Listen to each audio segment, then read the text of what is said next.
give a rousing welcome to Mr. Hank Williams. Tom Hiddleston had a very steep learning curve in stepping into the shoes of the late, great Hank Williams, one of country music's most iconic voices. Most of the time I do. Guiding him in this journey was singer and songwriter Rodney Crowell. Hiddleston recalls their first lesson.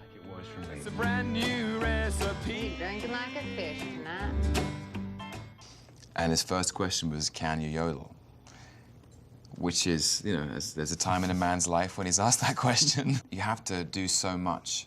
There's so much technically that you have to do with your voice, but it's also about sort of yielding. It's about freedom. You have to let it all happen. You can't force it. Crowell said Hiddleston had to let loose a bit to yodel.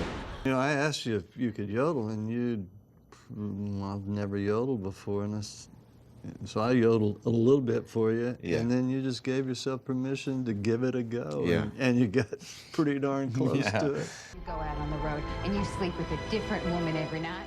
Hiddleston wasn't the only actor who had to learn how to sing, but his co-star, Elizabeth Olsen, who plays Williams' wife Audrey, also a singer, had to learn how to sing badly. You're barely even a father now. The tones of our singing voices, Audrey and I, are very different.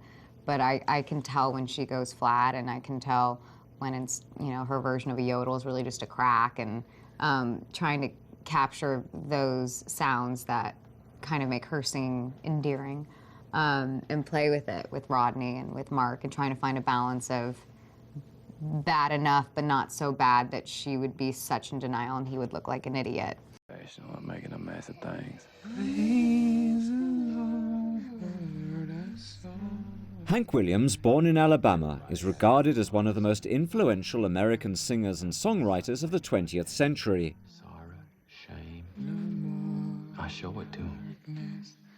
I don't know what people sometimes go to movies to expect, and they see a movie and they expect to see a certain kind. This is actually a movie about the trials and tribulations and difficulties and complications of the things that go on behind the scenes, and how those things are the impetus for the great poetry that this man happened to write.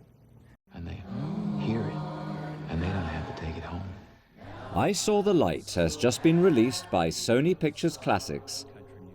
Abdiel Leroy, CCTV.